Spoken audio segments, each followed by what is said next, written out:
let's see what exciting things happens here.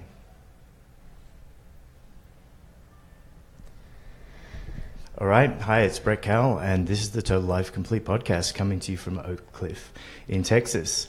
Today I'm here with Kate Siamro. Hello. Record store girl, music and film reporter, and Canadian. Yes. Welcome. Thank you. So something a little bit different today. We're recording a podcast and we're going to stream it live as well. So nothing could possibly go wrong with all of that. No, not at all. I mean, video's great. That's what I work with. So just as of yesterday, Kate very, very kindly agreed to stream this as well, because people are asking, they want to see the face behind the voice that they're hearing on the podcast and all that sort of stuff. Yeah, I'm very visual, so I like to see what voices are coming out of people. So hopefully today we're going to talk about things like, music and life. I definitely want to try and talk about beauty and romanticism and how that might help make a better world somehow. Yeah. And if we've got if we've got enough time, we might even talk about being a redhead or whiskey or something like that. So we'll see where we get up to with all of that. Sounds good. So the first question I ask all the guests is, how do you introduce yourself at a party when people ask who you are? Oh, who I am. I think that's like the most awkward question ever, because usually the first thing people jump to is what they do for a living. Mm-hmm. And they use it as a way to define themselves automatically. They're just like, oh, I'm a journalist, or I'm an actress, or I'm an engineer, and you suddenly have this assumption of who they are. Mm-hmm. So I always try not to do that and say I'm from Canada, because I feel like it's a very easy way out. And then people usually have a decent assumption of Canadians. But yeah, I mean, I feel like my first impressions are always really awkward, actually, because I am really nervous, and I'm one of those people who, when I get really nervous, I talk a lot, and I become really chatty, which is good. I would prefer to be that way than shutting down socially. And then as people get to know me, I feel like I get quieter over time. Or maybe not. That's probably a lie. Probably I'm still chatty, but yeah, so I usually go with being Canadian, like where I'm from, and then... Always a good start. Yeah. And I think, do people notice that you've got a Canadian accent? No, unless I've had a few drinks. Like, I feel like that's a lot with a lot of people with their accents. When I moved to Texas, I was expecting everyone to have these really strong Southern accents, and you don't hear it, but then you go out drinking with them, and it's y'all and over yonder, and everything, like the R's are rougher. And being from Toronto, I don't have too heavy of an accent, like some people like from Alberta, but I say sorry a lot, and that's usually when I get caught. Mm-hmm. Someone will come up to me and they're like, sorry, where are you from? And I feel like they're detectives suddenly like catching me in some crime. But yeah, so usually being Canadian's not a crime yet, is it? Not yet, not that I know of. Like, give it a few years, maybe something will happen in America. So, but yeah. So I first met you at Spinster Records down the road from where we're recording here in Oak Cliff, and so maybe let's start there, and then let's start with music. And one of the things that you say, and I want to come back to, for a shy person, there's a lot of stuff on social media about your images and videos that you put up for the record store and everything like that, and we'll put some links to that you've even got your own movie, and maybe we'll talk a little bit about that later on too. But you describe yourself as a curator of music. So let's start there. In such a big topic as music, what's the role of a curator, and why is it important? It's important. So Spinster, we treat that record store like a community center as well. We want people to come in and be able to talk about music and kind of feel out the Oak Cliff area.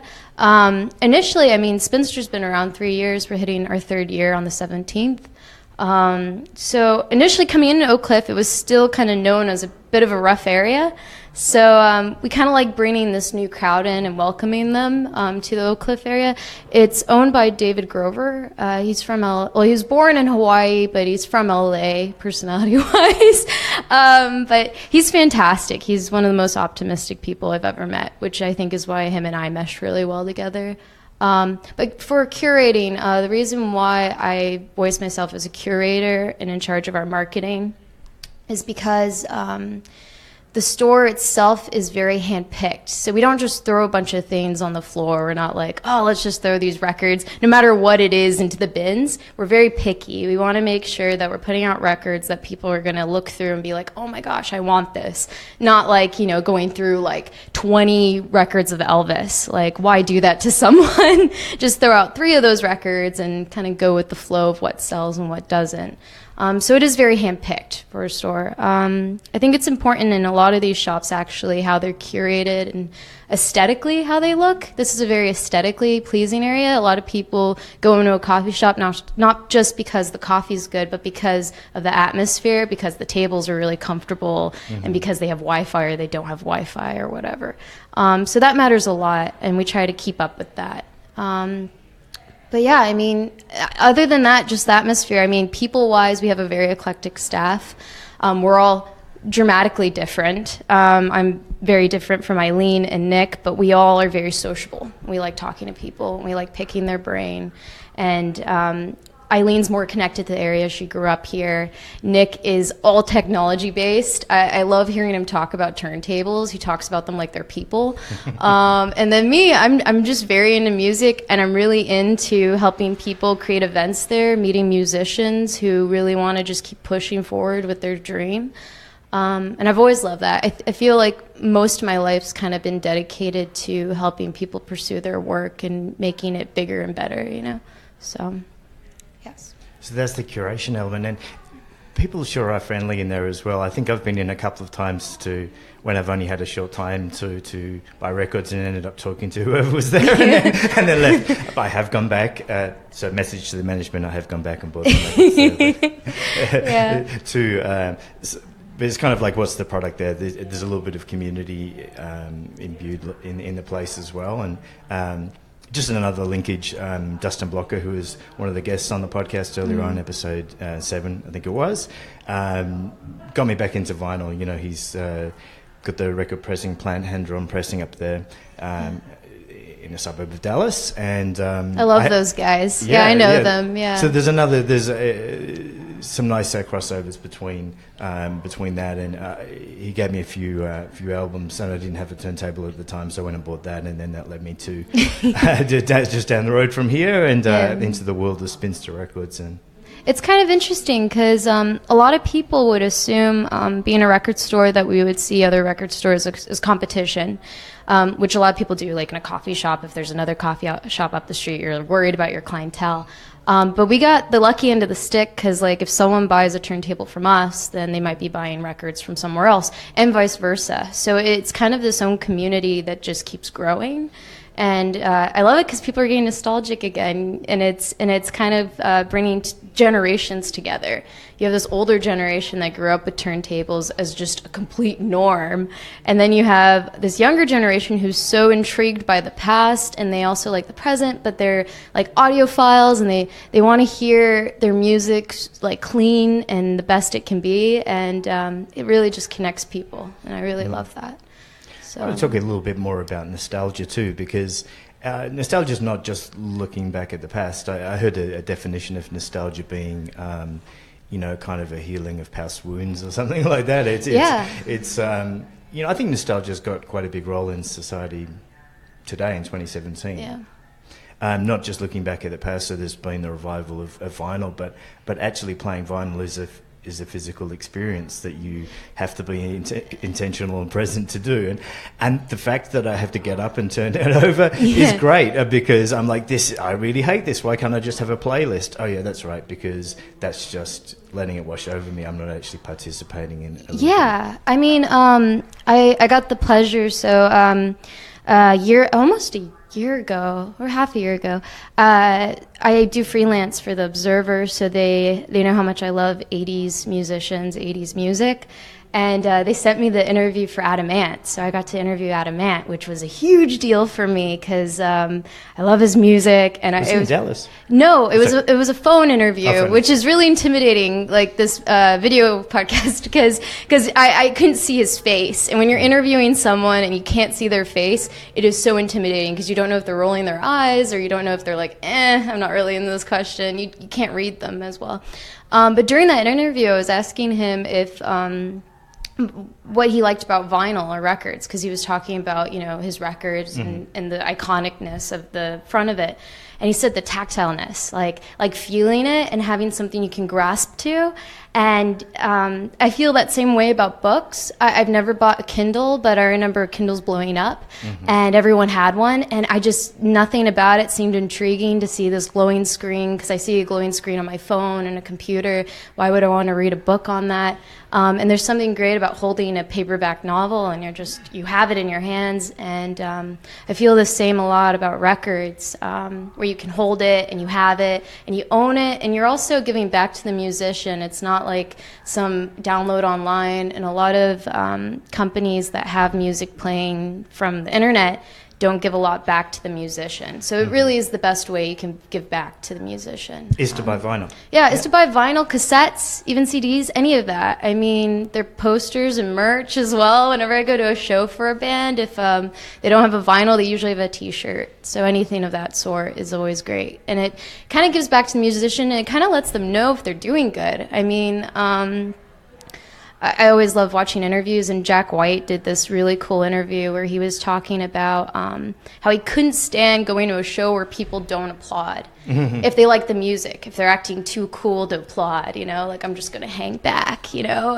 and that applaud is letting that musician know that they're doing something right. And it's the same with anything, with any business, especially locally. If you want to keep anything around you, you got to buy it or like look at a way to support it in some way. So. Yeah. Someone told me that crowds in Dallas don't dance. No. They just applaud at the end. They kind of nod. They kind of have this like awkward pigeon nod. Yeah. I actually didn't believe it. And now after seeing it a number of times, I mean, sure, people will cheer out at concerts, but in small bar venues, someone's really working hard on the stage and it almost looks like they're having no impact. And then applause break out at the end. So that's a strange thing. But just to your point about giving that performer reassurance, some reassurance that something's going on there. Yeah. But I think it's nice also. I think people are getting their head around in a world of infinite information and content. You can dial up anything. Curation, actually a human factor in actually finding out things that are interesting and not always necessarily the best things, but something that take you to a different place that's not somewhere you go every day. Yeah, and I feel like music really kind of transports us too to different areas. I mean, I like listening to a lot of Psychedelic Furs and Echo and the Bunnymen, and I've always wanted to go to Ireland. And for some reason in my head, like Ireland, Scotland, that whole area is just like what that music feels like in my brain, and that's why I want to go there. I used to call Dallas the waiting room when I was in high school, not because I hated it, and I lived in the suburbs, which is very different from Dallas itself, but because I just felt stuck here, because I moved around a lot growing up, and I couldn't find my right place in Dallas, and everyone I met was always striving to leave Dallas. So I felt like it was a waiting room, like when you're at the doctor's and you're just kind of waiting to go in, you don't know when your ticket's going to come up and when you're going to be out, and which is awful. That's like a horrible thing to call it, especially now since I'm so involved in the city. So how long ago was that when it was a waiting room to you? And did you go away? Not that long ago. I mean, I've been in Dallas about 8 years. I went to high school here. I moved here from Portland, even though I'm from Toronto. I moved around a lot growing up. I'm one of those weird engineer kid transplants that just kind of was everywhere. But when I moved to Texas, it was the biggest culture shock I've ever had because I was moving to the South, and Texas is its own country. I treat it like that. People here have the most state pride I've ever seen in my life, and I love that about them. But yeah, it took a while to grow on me because it's a little intimidating if you're quite liberal and you're from up north and you're moving into Texas. You're not used to football being a religion, and you're not used to people being so nice. Actually, like people waving at you at the grocery store, you think they want something from you. So it was really intimidating, but it meshed well with me because I would like to consider myself nice, and I always felt kind of more wimpy like up north. But yeah, I mean, I started considering it not a waiting room around when I was 20 or 21. I'm 24 now. Mostly because I started going to the art shows. And the cool thing is the music scene and the art scene and the fashion scene in Dallas, it's pretty close-knit. when you hang around it for a year or two, you start running into the same people who are striving to do great things in it, but it's still small enough where you are running into the same people. And I actually like that. At first, that was kind of irritating because you don't want to burn any bridges then, and that's kind of intimidating. Like, you don't want to get on anyone's bad side, and you don't want to, you don't want to say anything to someone because you know it's going to get around to everyone. So it's more of a matter of now that I really love staying here, and once I found like my right niche, which was in music, which I've always loved music, and my dad was a musician in the 80s, and I've always I was raised around a lot of music, which I really appreciate from my parents. What sort of music were you listening to? New wave, like lots of new wave. My dad on road trips was really into Johnny Cash, which is hilarious. So you can imagine a bunch of Canadians in a car driving across the U.S. listening to Johnny Cash. I can imagine that. And some Shania Twain, like, embarrassingly enough. I mean, everything. My mom listened to a lot of Black Sabbath, and she listened to a ton of Metallica when I was younger. So I did get some metal music in there, Megadeth, all that stuff. And then my dad was a little bit lighter than my mom, a little bit more into U2 and anything new wave. I mean, Depeche Mode, New Order, that was a norm. And it was so funny because now, like, I love that music. It's my favorite. But when I was a teenager, I was a little confused because I thought it was cool and I thought I was lame for liking my parents' music. Mm-hmm. And all my friends were going through that emo phase, that beautiful period between 2003 to like 2009. Right. And I always felt kind of out of the loop because I was listening to a lot of my parents' stuff. And now I feel cool. now I feel a little bit better. I'm like, oh, cool. I've always listened to this music and I've always loved it. And I have friends now discovering it, which is really interesting. So it lasts. So I think that's why it's the best music, is just because, I'm older now and it's lasted me my entire life. I mean, my favorite bands, that would be hard to pick, but when I was younger, the first band that I had... Don't do it. Don't try and listen. I know. No. So what was the first band you were listening to? Oh, well, I mean, the first one I had to myself, because you're on your parents' music for a really long time, was the White Stripes. And I lived in Michigan, and they were emerging from Detroit, and they were on college radio. They were all over the place, and I just remember obsessing over them. And I was like, I'm only going to wear white, black, and red.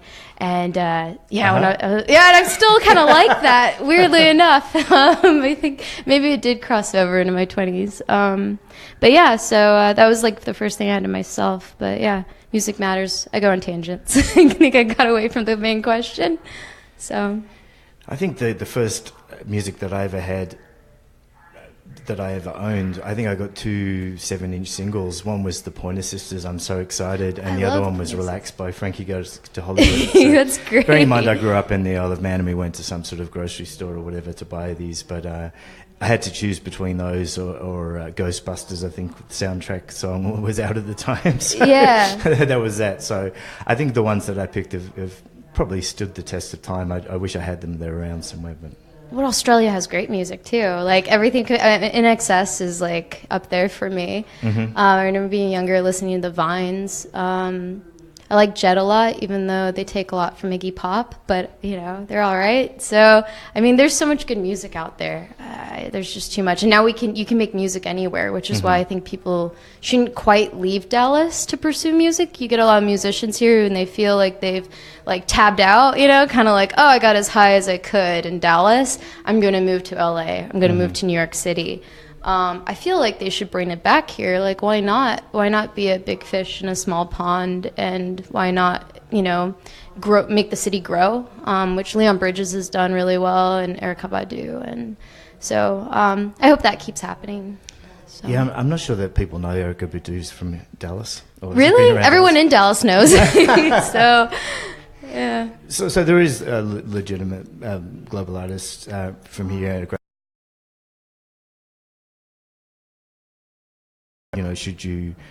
Is the height of your art and your career to grow up here and go elsewhere to one of the other cities you mentioned, LA or New York or internationally somewhere, or is it to stay here?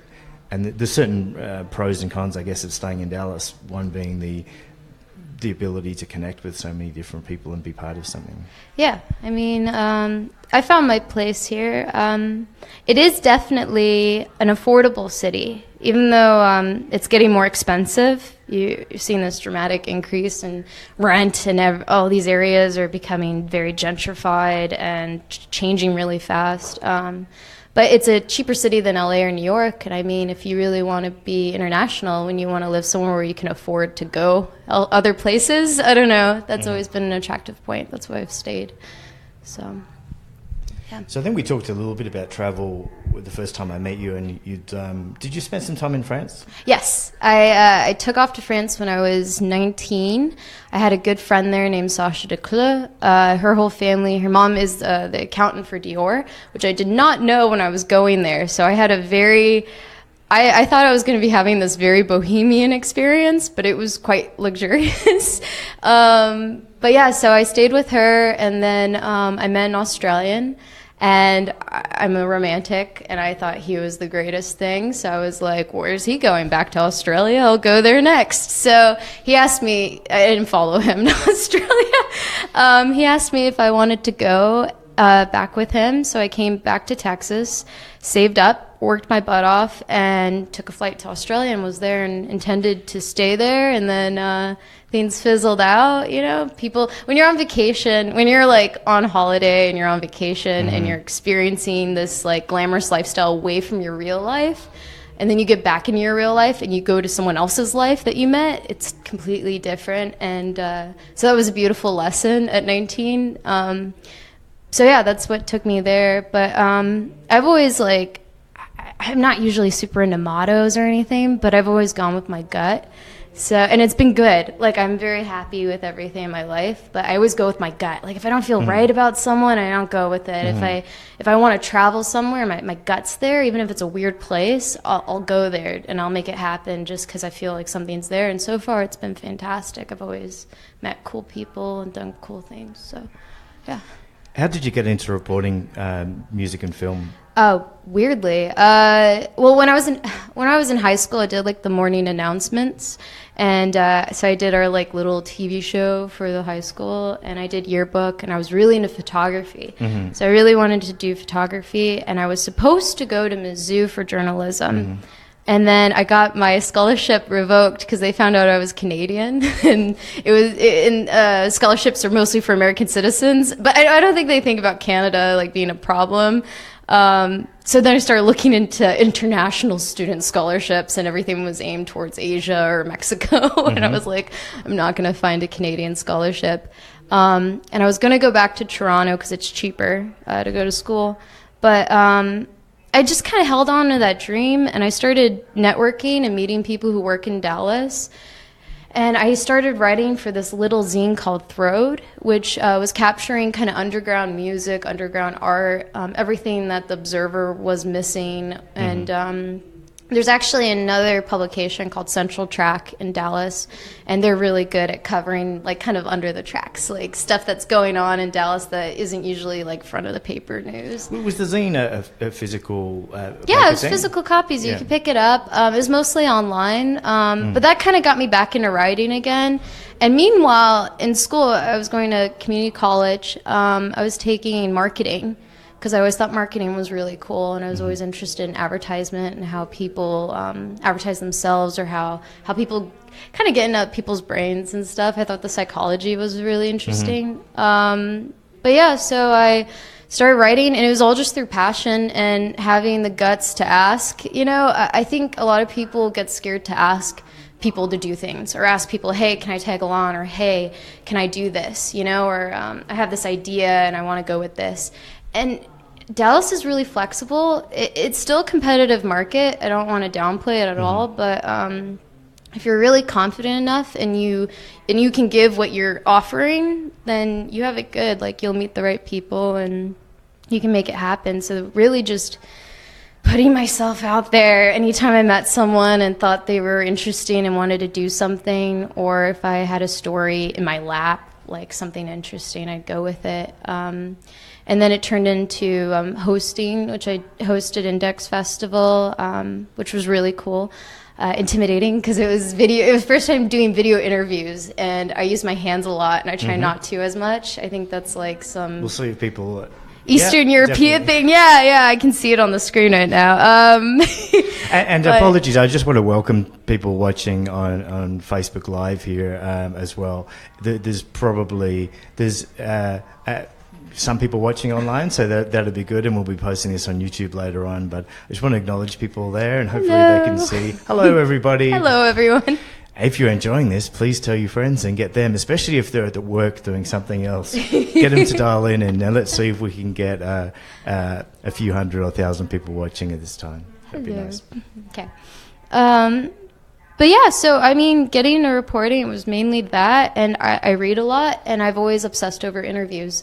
It's really just a passion. I think it's interesting to capture people's stories. I am totally secretly that lady with the scrapbook. I don't have scrapbooks, but I'm sure I will in the future. I just really I'm just very nostalgic. I work at a record store, so I love the past, and I like holding on to it, and I like keeping memories, and I'm all about that. So well, I'm glad you mentioned scrapbooks, because I want to talk about Tumblr a little bit as well. Your Tumblr, I think, description says, "This is a place for things that move me." Yeah.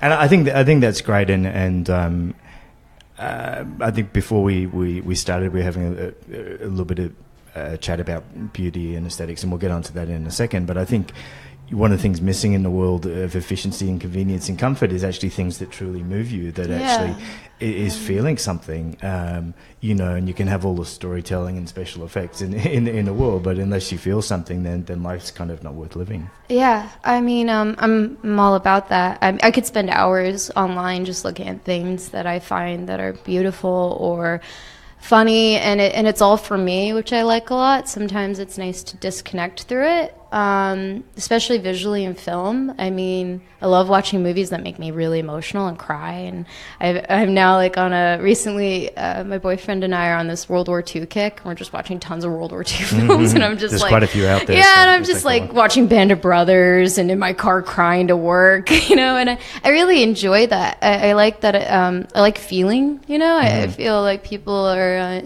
intimidated by emotions and experiencing them. And I love getting that through art. I started my Tumblr as an angsty teenager, like when I was like 17, because I needed an outlet where I didn't feel embarrassed to talk about my emotions. Or I needed a place to make lists because no one wanted to listen to me list things off as my top 5, whatever. So that's how I did it. And I've kept it, and it became less of me writing original pieces, which I kind of hate myself for, because I wish I did more of my own writing for me. I write a lot about other people or write for other people. But yeah, no, so I still keep it, though, because I'll have a kick where I'm obsessed with Francois Hardy for like a week, and I can't get over what she's wearing, and it just makes me happy to see her in it. And the next thing I know, I'm wearing these oversized turtlenecks or something, and I think it's good for people. I think I went into my boyfriend's print shop one day, and there's this girl he works with named Kat Freeman, and she had this huge wall of pictures, and all of them were inspirational pieces to her and what she's making. And all of it varied from like David Bowie in these outfits to these, cats, because she loves cats. And I was looking at this wall, and it was so cool because it was like I had this like hallway into her brain in what she's making and why she's moved to make those things. When I meet musicians, I often like to ask them who inspires their music. Not that they're trying to mimic them. Mimicry is totally different than feeling inspired to write something. And so I mean, I think it's good for people. I think people need some outlet to put pieces that inspire them, whatever it may be. I mean, if someone wanted to make a Tumblr full of World War II propaganda and all this, like, crazy gore or something, like, if that's what, gets them in some mood to create something or do stuff with their lives, then that's great. It's a good thing to, reflect. So it makes me think a little bit about the thing I'm currently sick about at the moment is these kind of one-line inspirational quotes coming on social media. So I'm kind of gradually trying to unfollow, even though I've been guilty of doing that, having written a self-help book and publishing, such pictures, inspirational pictures and quotes. I'm thinking about the contrast between that and curating something that is truly meaningful to you, because you know, inspirational quotes are kind of like a small hit of crack every second. So, you know, it's come in, but it's not really your meaningful to you. It gives you a buzz. But I think, I don't know, I'm really trying to make an effort not to just be getting a feed of things washing over me all the time, and to take a little bit more effort to curate those things and to look at things that are important. Yeah, to absorb it. Yeah, I feel like we're in such a fast-paced society. Even if you're at home, everything's still fast-paced. Like whatever you're getting online, information's fast-paced. Knowing what's going on in your friend's life, like it is, and it's very tiring. But I think it's kind of good to sit down and just absorb things sometimes and just think about them. I'm horrible at being alone, and I blame it on being an extrovert. I'm just very naturally get all my energy from people, and I hope and intend not to suck energy out of them while doing it. I don't want to be an energy vampire. But I feel like it's hard for me to be alone, but sometimes I have to force myself to be alone just so I can think about things I'm doing in my life and not use people as a distraction for what I really want. And I mean, and life is, I always loved my grandma, because when I was younger, people were always asking me what I wanted to be when I grow up. Like, and always kind of enforcing their own ideas. You should be a lawyer or a doctor, you know? And I loved my grandma because she was playing softball, but she was also an art curator. She was a painter, a poet. She modeled. She did everything that she ever felt like doing when she had the inkling to do so. And I found that really inspiring when I was younger, where I was like, why, like you were saying, when you're at a party and someone asks you who you are, like, why limit yourself to one job, you know? Like, why limit yourself to one thing, like, you know, oh, I'm an accountant. Like, you could be so much more than an accountant, you know? Like, you could be so many different things. And I have such a romantic idea about that in life. Like, I romanticize people having these interesting lives. Even if I meet someone and they're very, very, like, simple with me, I, like, always exaggerate who they are, maybe behind closed doors. But yeah, so I feel like it's good to have that. I don't know. I feel like it's good to absorb who you are and just kind of beam it out at people. So, and I do that at Spinster when I meet people and they come in. I'm just like, and I never mean it in a conceited way. I feel like it could come off that way. But if I ever talk about myself, it's because I'm in hope that they will respond with how they feel. I want that relation. I want them to be like on my enthusiastic level, or I want them debating me on how I feel and why it's wrong, because I would enjoy that too. So it's more to get a response. So. Well, I think it's hard to get a response from somebody if you never don't have a point of view, and you're just trying to be like everybody else and don't ever want to be controversial or do anything. It's good to be controversial. Well, I think you have to be sometime. I mean, there's kind of creative abrasion, you know, it's part of the creativity process to have some friction in life, I think, to develop and to grow and have an interesting life. Well, there's so many places to take. Like, I love, and I kind of, my mom gets mad at me a lot. I use social media a lot as an outlet for my own point of views. I get in a lot of arguments online that I sometimes regret, or they're just a waste of time. And sometimes I have to stop and remember, you know, like, I have my own opinion and someone else has their own opinion. And there's a reason behind that. Like, we're raised in completely different situations. We have different experiences on whatever it is. They might be religious about something, I might not be, but they feel that way and I feel my way, and you just have to accept it. It's just how it is. But it's good that they feel it. Like, I rather have them like that than indifferent. Like, nothing's worse than meeting someone and they just had no opinion on something, or they don't care, and I never thought it was really cool to act like you don't care about something. I think caring about things gives you purpose. Like, it gives life purpose. So, I mean, has anyone ever convinced anyone of anything online? That's one thing that I'm interested in. No, never. No, now it's like a fact check thing. Like, I always like it though when people post, especially politically, if they post something online and they have someone else post something, but it's a very biased like article about like from a website, like maybe it's like super left or something, you know, and it's everything on there is about that, so it's not factually correct, you know. But I mean, it's good to have it though. My views have been changed on a lot of things through people, and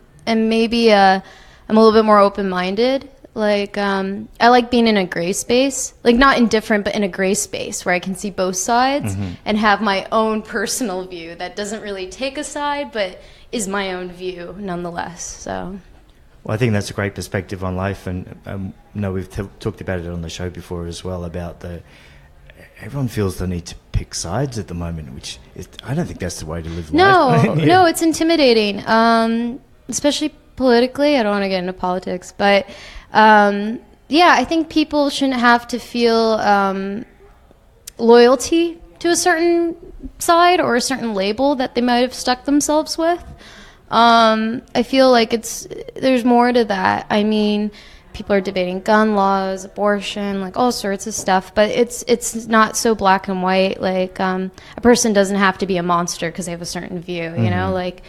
There's so much more that goes into it, and it kind of sucks that we put people in boxes. If we wanted to go back to music, because it's a little bit more peaceful to talk about, same thing goes with genre. No, let's talk about things. Let's just talk about politics. That's what's interesting. But I hate putting people in genre boxes. Nothing drives me nuts than when people ask me about the genre of a band, because I feel really bad for the band, because they might be pulling interest from the Ventures, and then they might like some punk band, and to just throw them in punk, or especially with rap, that really irritates me with rap, because rap has so many subgenres now, and you really just have to kind of sum up their music by different things than just putting them in a box. And it goes the same for people. You can't put people in boxes. So I remember when I was a DJ in Sydney, and used to be really reading all the music magazines from around the world, and just the amount of, there was a genre arms race, you know. It wasn't just kind of house music or electronic music. There was like, now I don't even know, I've lost track. There's like thousands, and maybe it will just kind of overwhelm itself, and people will just go, no, this is just music. What's tight? Good? Yeah. Yeah. I don't know. I don't want to lose track of, we were starting on marketing and Spinster and how that works. Or? No, I want to talk about what you want to be when you grow up. You started saying there, and you said you were inspired by your grandma. I ask people of all different ages that question on the show anyway, but since you started, what is it? I have like a long list. I'm like the bucket list person. I really have a bucket list. I just have a thing, and some of it's like even ridiculous stuff. Like I just want to eat sushi in Tokyo one day. That's on my list of things to do before I die. Yeah. I would never want to have, like I said, like a label of something I am near the end of my death. But I mean, I never want to be a model. When I was younger, I always wanted to be an actress, or I wanted to write for the Rolling Stone. I mean, gosh, there's so much stuff I want to be. It's overwhelming.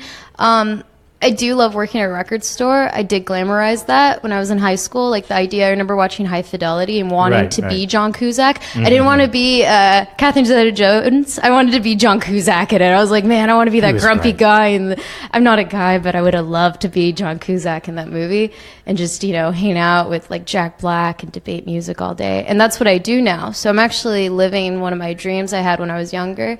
And I don't know how long I'll love it. I love it right now. Who knows? Give it like 5 years. Maybe I'll be pulling my hair out and being like, oh my God, I can't do this anymore.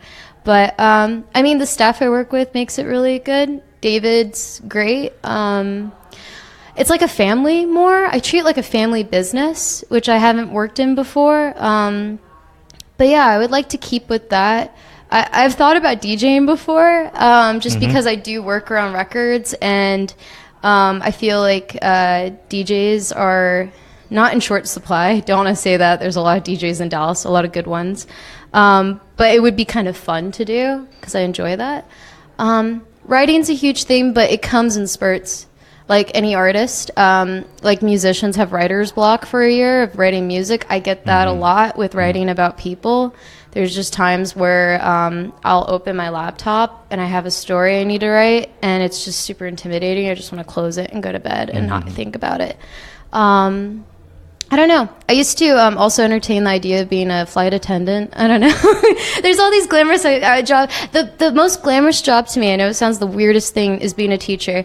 I think teachers are the most interesting people. Like when I have teachers come into the record store and they're like, oh, I'm an elementary school teacher, or I teach 11th grade, I'm so enthralled by it. I'm like, what are you teaching them? What book are you on? Like, because I feel like that's what moved me the most when I was younger, especially in elementary school. And I wanted to be a teacher in elementary school for a bit. And they don't get paid enough, and they're really just doing it out of passion. Like no one's a teacher because they want to be rich. People are teachers because they love teaching and they love kids. And I thought that's the coolest job. So maybe I would not be shocked to see me when I'm 50, and I would not be surprised if I'm like some elementary school teacher, but I also wouldn't be surprised if I'm some really weird old actress or something. So it's either like I could go one way or the other. So. No, that's good. I think just around this topic, before we move on to aesthetics and stuff, is about labels, and maybe there's people listening going, oh, she's 24 and she wants to do those things. Oh yeah, I remember when I was young. But seriously, I think if you haven't listened to all the episodes, then go through the people of all ages starting a new chapter in their life. And I think if you're going to start a new chapter, why not do something let's push the button again. It's okay. It still records in there, I'm assuming. Yeah. We are back. We were interrupted. For a worldwide audience of people. Well, and welcome back to people watching on Facebook Live again. We didn't do any promotion apart from this. Just decided. Kate very kindly agreed to do this yesterday. So this is an experiment in trying something different. It's a podcast with also video streaming as well. Who'd have thought? Lovely. Okay, I've completely forgotten about what we were even talking about there. We were talking about what you want to do when you grow up. Yeah. And then we went into being young. And then I think we were going to go back to like marketing or romanticism of marketing. No, that's good. Thanks. I'm glad that you're listening. This one of the lovely things about a podcast, and I said this to you early on, is that you sit in a room and you can do something that's very rare these days. You can actually just talk to a person and have a conversation with them. And now we've got live streaming as well, and there's lots of things flashing over here in the corner that distracting. So I apologize for that. Oh no, I'm cool with it. We're trying to take it up to the next level or something. So I want to talk about aesthetics, and aesthetics and visual identity is something that sprung into my mind, obviously, when I started, after I met you.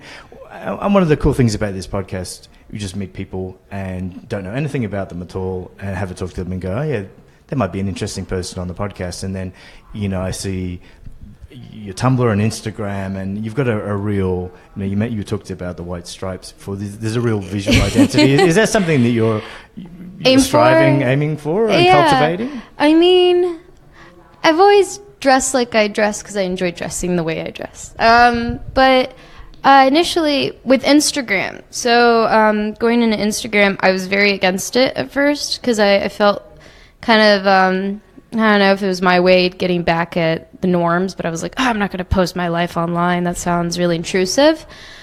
And then I had a few chick friends who were very pretty, and they were posting stuff on Instagram, pictures of themselves and their coffee in the morning or whatever. And they found communities that related to them through it.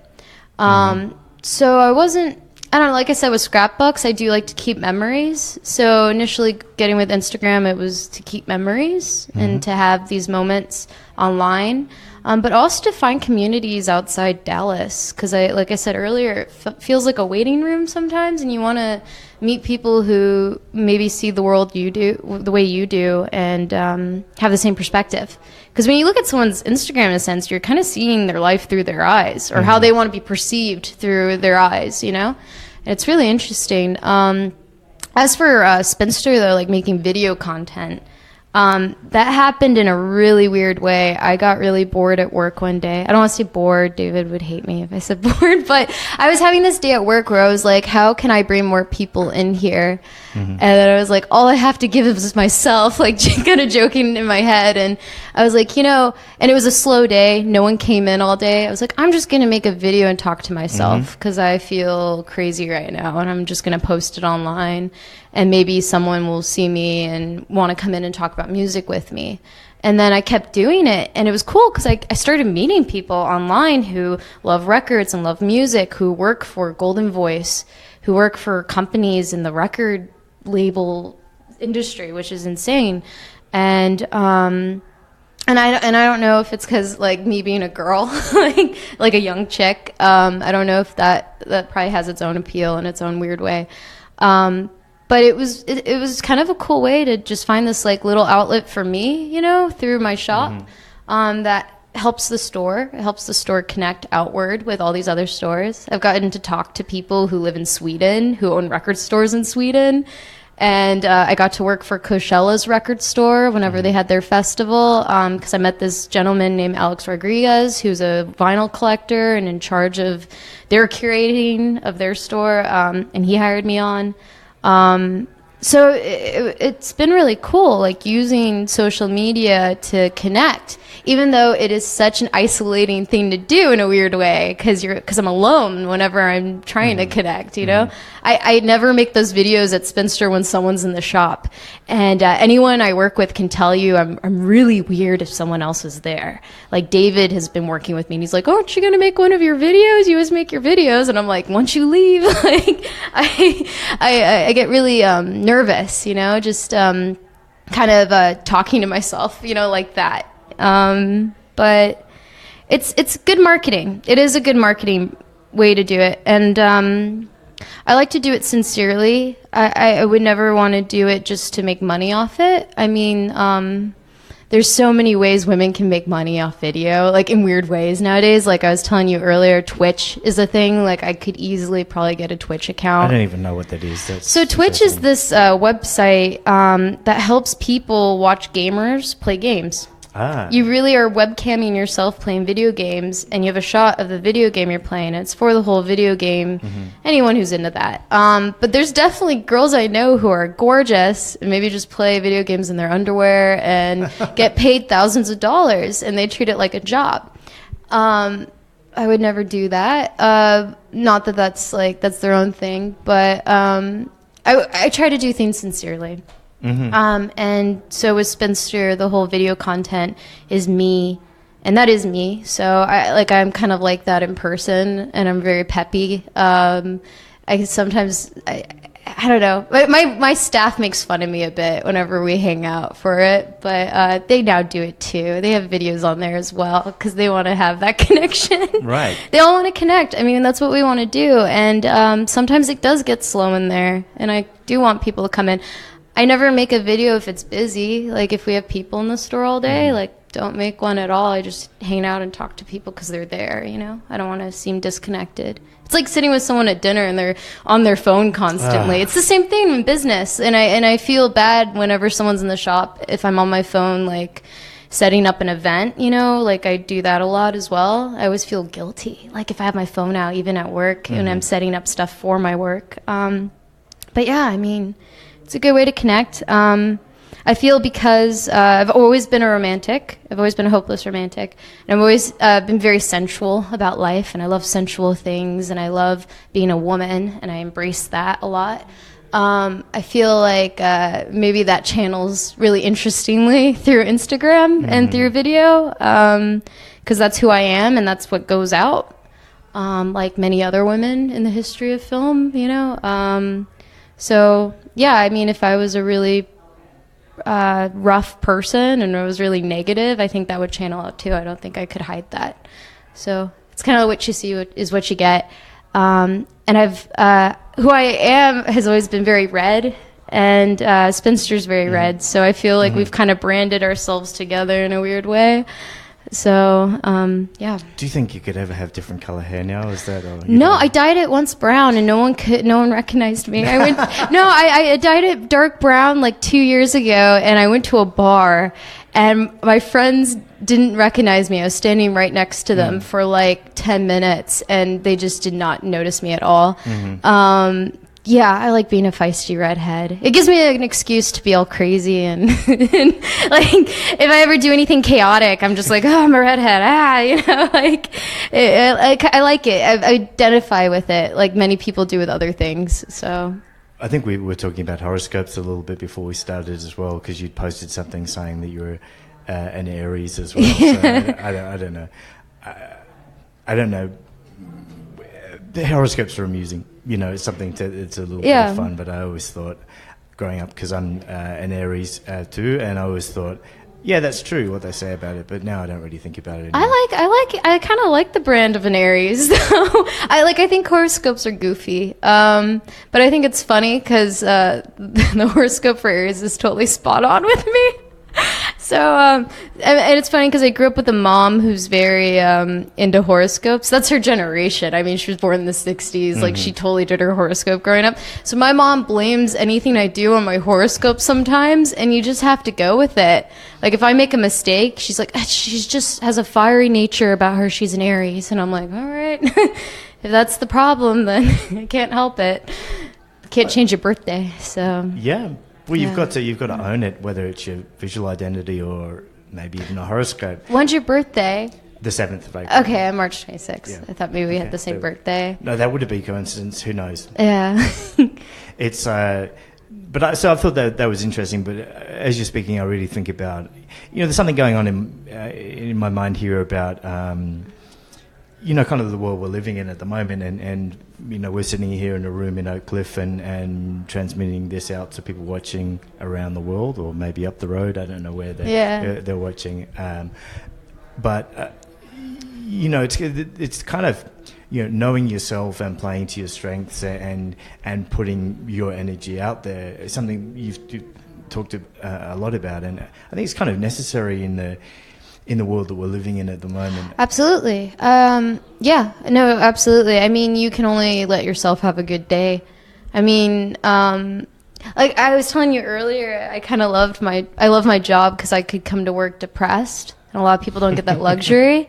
And it's true though. When I remember waiting tables, and if I was depressed, I had terrible tips. And that poor table, whoever I was waiting on, I probably gave them the worst birthday of their lives. But at my work, and I'm very peppy, but I do have my off days. I can be depressed. I can put on Elliott Smith for like 2 hours straight, and then some Simon and Garfunkel. And when someone comes in, I feel open enough at where I work to talk about it. Not that I'm throwing my depression on them in any way, but like if they're talking to me, I can be so honest with them because I feel like they like that. I like that honesty. I feel uncomfortable when people have to fake their happiness. I'd rather have them just be themselves and just be honest if they're depressed. And like I was telling you earlier, I feel like you can get away with how depressed you are by how much charisma you have, like I feel like the higher charisma you have, the more depressed you can act around people, and people find it amusing. So, but yeah, I mean, I think that's a luxury. But I like that kind of work life. I feel very grateful for it, though. Not everyone can have it. I mean, like I was saying earlier about being a teacher, if I was a teacher, I would have to change so many things about my life. I couldn't have as much of an opinion politically like I do. And I would have to be more modest. I don't think I could wear tight, who knows, maybe. But, I would have to change my entire life. So I think where I'm at right now fits who I am. And people should just be where they fit in. People shouldn't stay where they're unhappy. I've worked at jobs with people who hate where they work, and I feel so bad for them, and they need to just change it. We see these stats. I was reading some yesterday about, kind of 60% of the workforce, people would quit their job and do something else. Yeah. Although obviously working itself has got a lot of, we kind of need to work to I think to have that drive and purpose in life anyway. So I want to talk about your Wes Anderson style video, because you've got there's a little it's just bizarre. As I was researching prior to meeting you today, just trying to find some interesting things to talk about, and there were lots of them, and I'm like, and now you've got your own kind of, I was thinking of Amelie for some reason. I love that movie. I wish it was like that. A movie about your life and going to the record store. How did that come about? So I know these two fantastic artists in Dallas, Sarah Reyes and Daniel Drinsky. So they have this project called Explordinary. They're a lot like yourselves. They're just trying to find people in Dallas who are expressive and involved in the community. And they found me. So they knew me for a bit. And they always kind of, I think they glamorized where I work and what I do. And like I do to other people, they had this idea in their head, kind of like, what does Kate do when she's at Spinster when no one's in the shop? And they wanted to make a video out of it. And throughout high school, I was also in theater. And I've always loved film. I've always glamorized the idea of being an actress, though I've never gone full force with it. I've never put in headshots or tried to apply to an agency. 24, too late. I know, now. It's too late. I'm an old broad now. I'm an old spinster. So I mean, they asked me if I was interested in doing this video, and it was kind of on a whim. Within a week, we set up, and they cut out these paper cutouts. They have tons of videos, so they have a huge collection of people locally. But I got to be there first, which was really exciting. And we got to shoot in there, and they wrote the script, which I thought was awesome because it was decently spot on. And yeah, we went to town on it, and they sent it in, and it's been kind of cool because they do these things because they love to create art. Like they would go to a show and shoot pictures of it, not because they're getting paid, because they just want to. And I think that kind of personality type is why they keep getting more and more work, and why they keep getting more businesses. And I know recently they worked with Jason Lee, and they did a documentary on photography, which is just look up Explordinary. Also look up Daniel Drinsky and Sarah Reyes. They're in Dallas. But yeah, I think that was an honor. I mean, I was overly flattered. I couldn't sleep the night before. I was like, I can't believe I'm going to have my own little movie, like my own little video. And I think it captured Spinster well. I think my boss was a little worried because, it starts off with me being bored at work. And I think he's thinking, why is Kate bored at Spinster? But I think it was quirky and fun. And I've always been like that. I go, like I said, I go with my gut. So if someone looked at me and wanted to do a road trip to Austin, and I had the money and the time off, and I felt good about it, I would go. I mean, people should just go with their gut, with people and everything. So that was fun, and I would love to act more. That'd be interesting. I don't know why I don't do that more. Maybe I'm just intimidated. I think I'm scared that I'll find something great in it, and it will just change my life, and then I will be taken away from here. And I'm in that in-between period where I'm glamorizing it, but I'm also so content with where I'm at and who I'm around. And my shop, like, Spinster's like my baby, along with everyone I work with. So, yeah. Yeah, and I think probably as everyone understands now that movie industry is not... not that glamorous really for most of the time. No. And for people that actually work in there's... For every one superstar, there's a whole number of thousands and millions of other folks that are just really working really hard with little job security to do it. But, then again, if it's your passion, then you do it. Yeah, So who would play you in the movie of your own life? Oh, God. Man, if Nicole Kidman was younger, I love her so much. She's up there for me. God, I don't know. I couldn't imagine. I've never really related to any actress. I love older actresses from the past. Like, I always love Rita Hayworth a lot. And, oh, my gosh. Oh, Veronica Lake. I love her, too. I hide behind my hair a lot like she does. And actually, I used to date this photographer. So I used to feel really uncomfortable in front of a camera, actually, like really nervous, and I hated my picture being taken. And then he kind of, while we were dating off and on for like this year, he I was like 19.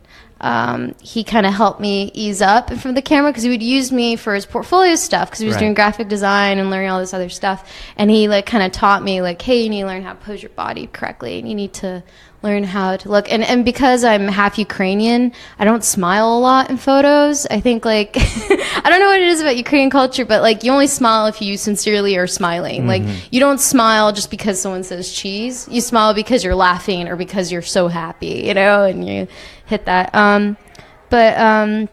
Yeah, man, if I could get someone in my own movie, it'd be an old actress like Rita Hayworth or Veronica Lake. I love those women. They're gorgeous. So I want to keep going on aesthetics and beauty and romanticism a little bit because, you know, kind of my topic of the week is something I finally discovered, Tim Liberect, who wrote The Business Romantics. And, you know, there's this kind of movement in business about making the world a better place by fusing romanticism and art into business. Yeah.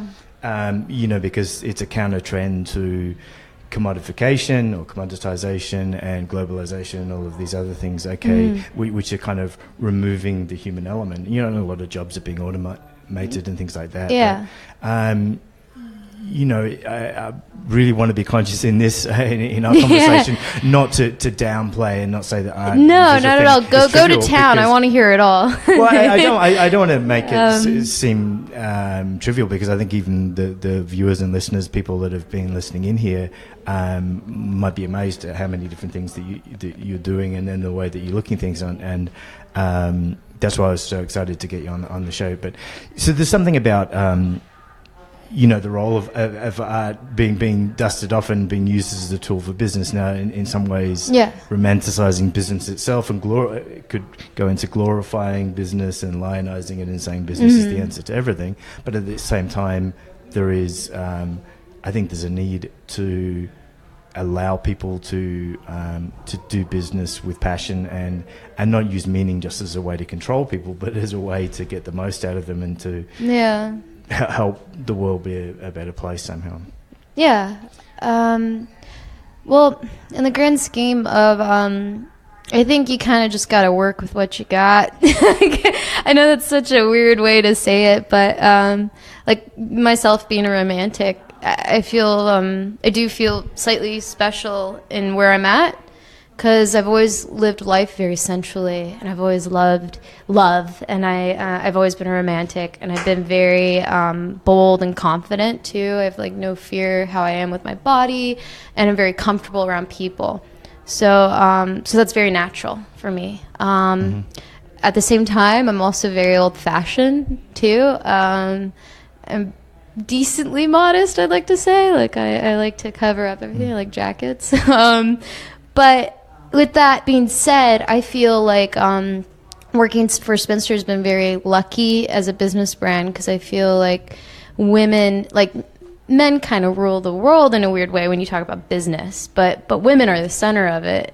And I know that's like, and I'm not trying to be sexist in any way, or I'm just saying women are kind of the center of it, though. Like we have such a romanticism about women in art, you know. When I look at painting, you know, and I love men and I have a boyfriend, but I would prefer to see a naked woman in a painting than a naked man, just personally. But with that being said, I feel like any business that has an emotional depiction in it in some sort of way, whatever it grasps onto. And for Spinster, I wouldn't say it's just me. I wouldn't use me as the main marketing of Spinster, because there's a lot of things that market it. I mean, Nick has his own following of very old men who come in who are techies, and they are looking for just Nick. They don't want to talk to me.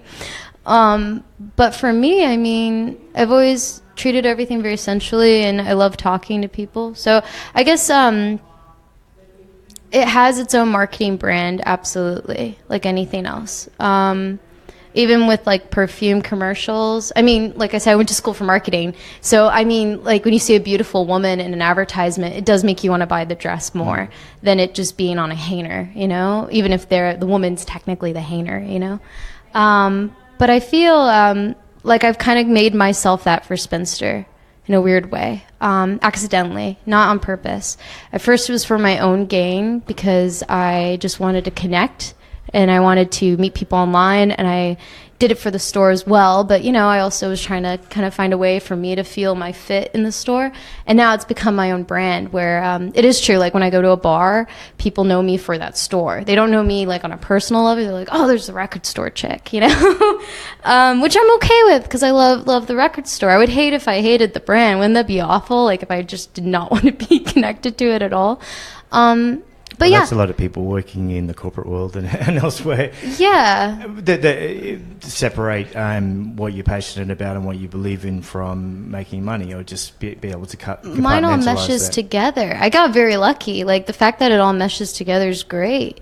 I love that. I love having people online that that come in and they're buying a record and they saw me like talk about it and that's why they're getting it. Like that's super cool to me because I feel like my voice matters, you know. So I never see it as the sexualization of myself because I'm a woman and I'm younger and I'm on someone's computer screen. But it might be that to someone else. Like a guy might see it, they might be like, "Oh, she looks pretty cute. I love redheads." And I definitely have had some interesting people walk into Spinster who have seen me online, and it's a little weird. But for the most part, I mean, connecting is all what it's all about. And I think as long as your business does it sincerely, I mean, we kind of did it accidentally with me.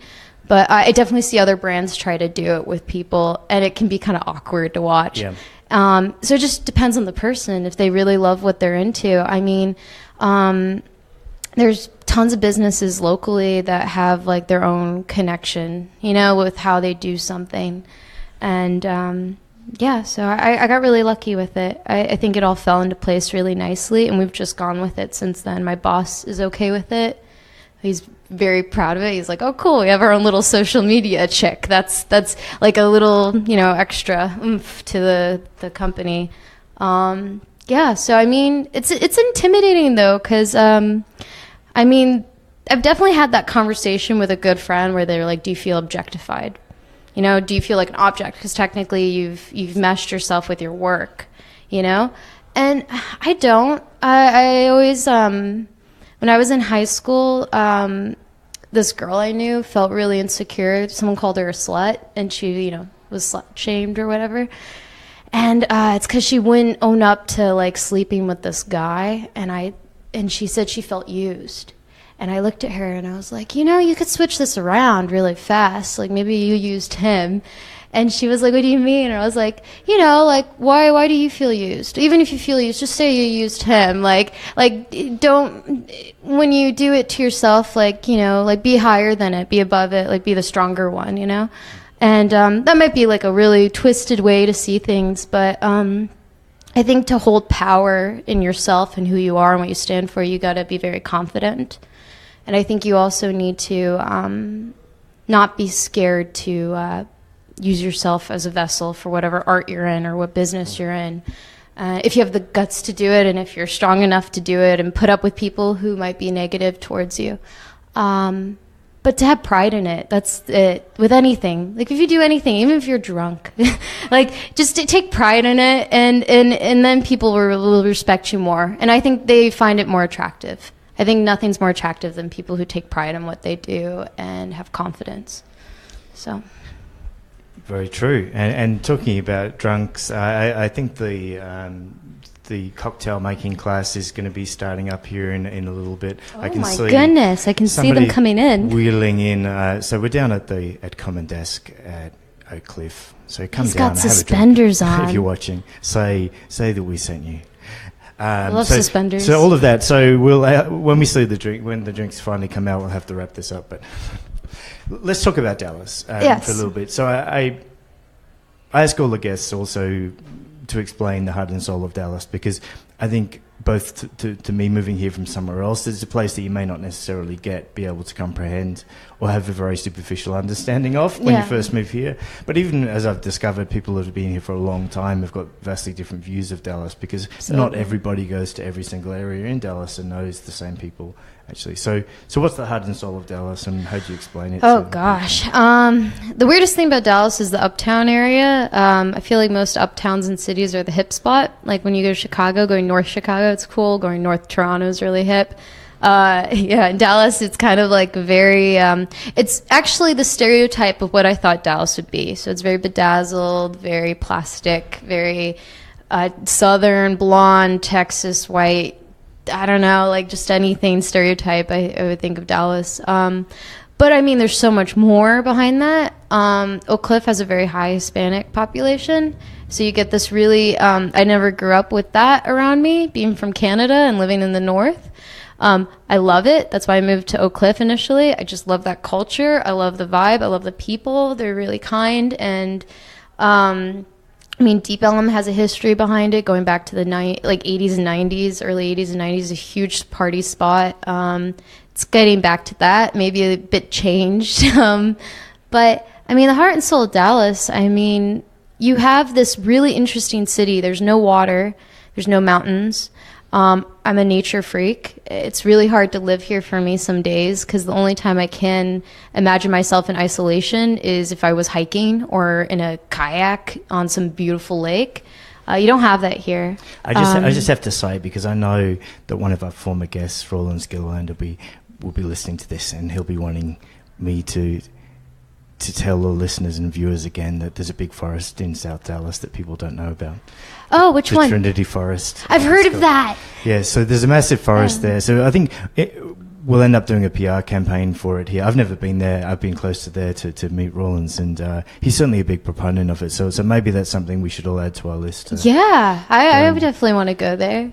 Go and discover. And I think they're trying to build a big park. Yeah. In around the Trinity as well. Yeah, it gets flooded. Anything they put there, I'm always like, just make sure you expect floods. I thought of a great idea, and I've been meaning to pitch it to the Nasher because I think they could pull through on it. But it was to bring like a this is an idea I had when I had a few drinks, but I still think it's good the day after. So that's how you know it's a good idea. But to bring in a sculptress, because there's all these sculptors who do sculptures for underwater. Like they'll put them at the bottom of the ocean. There's one guy from Japan, I can't remember his name right now, but to bring in sculptors to do a sculpture garden throughout there. So if the water comes through, the statues can still stay. So it's not something they have to worry about, you know? Like if they build anything else like a carousel or any buildings, just expect it to be gone on an awkward year where it floods through, you know? But Dallas is great. Dallas has a lot of money in it, which is a good thing. The mayor, we have the mayor of pizza. I always joke around about that because he's the CEO of Pizza Hut, if I'm right. Oh. And a lot of people don't know that, which I always thought was really funny when I moved here. Like, you know, he's the mayor of pizza, and you know, you have to be in charge of some business to become any political figure. But I mean, the city's nice. People are nice here. It can be intimidating at first because if you meet the wrong people, you go to certain crowds, it can come off a little snooty, southern snootiness. But I like the people I found. I go to Deep Ellum a lot. There's a really cool crowd there. Texas Theater, that whole strip, like in that area, Dan Bowman, who owns Small Brew, he's one of the coolest people I've ever met in Dallas. My favorite bar is Lakewood Landing. You just find your little niches. You find your spots. You meet the right people in those spots. And I mean, I'm sure if I moved to Pittsburgh or if I moved to Portland or wherever, I would still find people there that I can relate to. Because we're in a whole new generation where people who live somewhere aren't technically what the area is, you know? Like you're from Australia, I'm from Canada, you know? Like we're transplants, and you'll find transplants wherever you go. I mean, I went to Marfa last year with my boyfriend, and we met this guy from New York City who was living in the middle of the desert, you know? And we were expecting this guy to be like Marfa, what we assumed Marfa people to be like, but no, they were all transplants. Everyone there was from New York City or LA, and they were working on their art. I mean, I've heard that actually people in New York coming out, making pilgrimages out to West Texas. And it's a great spot. Everyone should definitely visit there. I drove there in my little Mini Cooper out from Dallas all the way out to Marfa, and it's worth doing at least once, and it's definitely worth visiting more than once. Yeah, well, it's cool because a lot of people you meet in Dallas, like for the majority of people you meet, they've been to other countries. And I think there's this misconception, like when you move to the South, if you're from anywhere else, if you're moving to the South, that for some reason it's going to be uncultured or uneducated. And that's just through the media or through movies, you know, or maybe the past. I don't know. People are hung up on the Civil War or something. Something's weird about that. And people get this idea, maybe because it's in the Bible Belt. But you're in an area that's thriving economically, and people can afford to travel. Like, mostly everyone I know has been, you know, to Europe or, you know, back to Asia or wherever, you know. And friends and family I have in Toronto haven't even left Toronto or haven't left Ontario because they can't afford it, you know. They're stuck there. They're kind of stuck in their daily thing. And it's a great city, and I love Toronto. It's my home. But they're stuck in their daily job, and they can't afford to go anywhere else. Here, you can work as long as you work hard. You can afford to live and find the right living space, and you can afford to travel, which is a huge thing to me culturally. I feel like everyone needs to do that. And everyone you meet here, I would say, is very open-minded, and a lot of people are very tech-savvy, which is really cool because, like I said, you don't have a beach or mountains. I do want to visit your friend's woods. I would love to go to that. But that's really cool. I really love that about the people here. I feel like they're very self-created. And I want to keep them here. It sounds crazy, like I'm trying to keep this bubble happening. But I think it's good to bring it back here, and that's what I try to do with Spinster. And I mean, I like the power to leave. I would hate to be living in New York. New York City seems cool to live in, but I would hate to live there and be stuck there, you know, where it's like, man, I have to make next month's rent so bad, and I can't put any money aside to go anywhere else, you know, even though there's all this culture around me. But I like having that power where I can look at Southwest flights and be like, oh, it's $49 to fly to Colorado, and I can just get up and go to Colorado because DFW airport goes everywhere. So I think the heart of Dallas is just people who are very self-created, which is really cool. If you can get past, like, you know, a decent amount of people who are a little like Old School Dallas, the TV show or something. Just big hair, blonde, and plastic. But once you get past that, I mean, it's very culturally diverse, and I really like that a lot. There are certainly people here that are still styled after the TV show, but I don't think it's the majority of people. I think present company included in people that don't look like they stepped off the TV show. Are you working on any projects that you want to let the viewers/listeners know about? Tonight at Spinster, I'm hosting Beats by Her. So that's a feminist music group. They kind of, I love it. They're basically kind of what I do. They just, they help market women in the Dallas area and help push them forward musically, kind of bring them to the spotlight. So they're bringing in one of their DJs. So that's going to happen at the shop from 6 to 8. Other than that, I mean, I just moved into a house for the first time, which is a wild feeling, having space finally. I went to an estate sale earlier because I can actually get stuff now. And I used to live in like literally a New York-sized little studio, like 400 square feet, maybe smaller, like crazy small. So I have this space now. I'm looking to create my own projects. I still work a lot with Sarah Reyes and Daniel Jensky whenever they have something going on. I'm kind of on call for any of their projects because I just love everything they do. I like being a vessel for other people's projects. There's a painter. I'm about to do some shoots with him. He paints me, which is really interesting. No nudes. But his name is Jonathan Davis. He does watercolor. And it's basically we'll have a few drinks and we'll hang out, and he'll tell me what he is envisioning, and then I'll be the silhouette for it. He takes a few photos and he'll paint it, and then he takes them off to these great art shows. And so that's kind of wild. I love doing that on the side. It's kind of weird. It's like the Beowulf complex. It like helps you live forever. Like if you're in someone's art, it's kind of a weird, I think a lot of women kind of glamorize the idea of being a muse to someone. And it's kind of, I really am honored to be that person's muse. I'm doing that. And then Spinster, I've been working on this project forever, but I want to make a compilation record of local bands. I already have my bands listed out, I just need to get in the process of it. I already know the art I want on it, all that stuff. It's just a matter of figuring out the finances, who I want to use. Like you said, Hand Drawn Records is in the area. They're fantastic. I love everything they're doing and putting out. There's also Field Day Records. Dallas has this like monopoly of little underground records and sorts of stuff. So that's in the making. Spinster Records just pushing more. We're fixing up the store. We're gonna reinvent it. It needs a little fixer upper. It needs a makeup job. Just all that stuff. Anything Dallas Observer throws at me that I can handle. I don't know. That's about it. I mean, I post everything on Instagram. I'm so open on my social media. I literally keep up with it. I'm just like, this is what's happening in my life. So make sure to post all of the links and everything to this, to the video. You'll be able to watch this on YouTube later on, but we'll also post all of your Instagram. It's Kate's Karma for everything, basically. Yeah. I don't know why it's Kate's Karma. It was that when I was 17.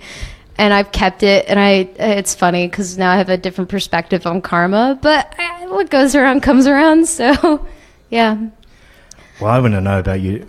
That is the definition of karma, isn't it? Wait a sec. What's your different Okay, so when I was 17, I was going through this phase, because I grew up with no religion at all. My parents, very different religions, so they decided not to raise me on any religion, and I ended up being atheist, even though I reached out to different religions, figuring it out, and atheism just, that seems right. But I remember being 17, and anytime someone complained, I would joke around. I'm like, oh, that's just karma. Like, what goes around comes around. And that's how I always saw it, kind of like what you put out there comes back at you. If you're really negative, or if you talk badly about people, or if you have bad intentions for others, then that's just going to come back at you. And it's not, and I believe some people get away with things, but I think it's good if you have good intentions for people and you're just trying to help people out and have a good morality. I mean, it's really funny. A lot of people assume, like, if you're atheist, you have no moral compass, but just do good, then it'll come back. And it comes in waves, and it's shocking, like, how much it matters. Just little kindness, goes a real far way. So, yeah.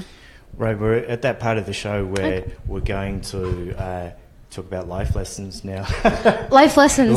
Oh no! And your tips, because I don't know. Today's been an experiment. So there's people I know that have been watching online, and then we'll post it and people can look later on. So this is something. But I think what this show's all about is helping people to live better lives and maybe make a better world or community or something as a result of it. So I always ask the guests about their personal life lessons, what's meaningful to them and that they'd like to share with other people.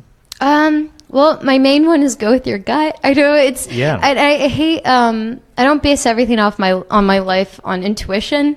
Because I don't know if I quite believe fully in intuition, but I do go with my gut. I don't know, like if I have a bad feeling about something, I don't go there. And I've always followed that. I mean, I feel like if I'm doing something and it makes me feel bad initially, then it's probably bad. And it's so simple, and I feel like people go against it all the time. Mm-hmm. And they just cause themselves more grief. And it's really hard to watch because people know when they're being I don't know if I can cuss, an asshole, or people know when they're just like messing up, really. And you just need to pull yourself out of it. And supporting others. I have this thing I do. Whenever I hit like these real low points out of nowhere, and I realize it's because I'm so in my own brain, in my own stuff, and the best way to get out of it, it's hard to tell people I know who suffer from depression, because that's actually like a thing mentally. Like people actually suffer from depression, and then other people just say they're depressed, which happens too.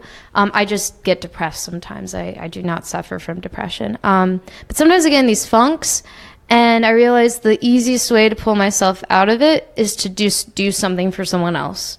And it's so simple, and sometimes maybe it's a millennial issue, maybe, but it's good to just divert all my energy to someone else and their thing, and I just suddenly feel so much better, and my head is out of my ass, and I'm helping them with whatever they have going on, and And that's always helped me out of my funks. I'll get in the lowest funk where I think, and I have a great, like, I shouldn't, in my head, I'm like, I shouldn't be in a funk. Everything's great. I'm so grateful. I have a good life. Like, I'm very lucky. And to get myself out of that, I'll just like be like, okay, who's doing what tonight? Does that person need help with something, or does that person have a project that I can help them with, or can I take this person grocery shopping because they don't have a car? Like, just like little things like that will totally set me in a good route. And then if you have the opportunity to travel, always travel. Mm-hmm. Any opportunity I've had to travel, unless I've been kept back by work, I always jump on it. And no matter, and if anyone's trying to keep you back from moving or traveling, then they're not good for you. You need to just kind of take any opportunity you can to get out and go do things, or you'll regret it. I don't know. I feel like you'll look back and be like, what would have happened? And that's the worst. I don't know. Nothing. I hate that idea of growing old and wondering, oh, what if I went there? Or what if I did that? Instead of just having done it, because nothing really changes when you get back. Like, places change, but you know, everything's always changing. So I mean, who you are, it's just you're in your own bubble. Might as well like go other places.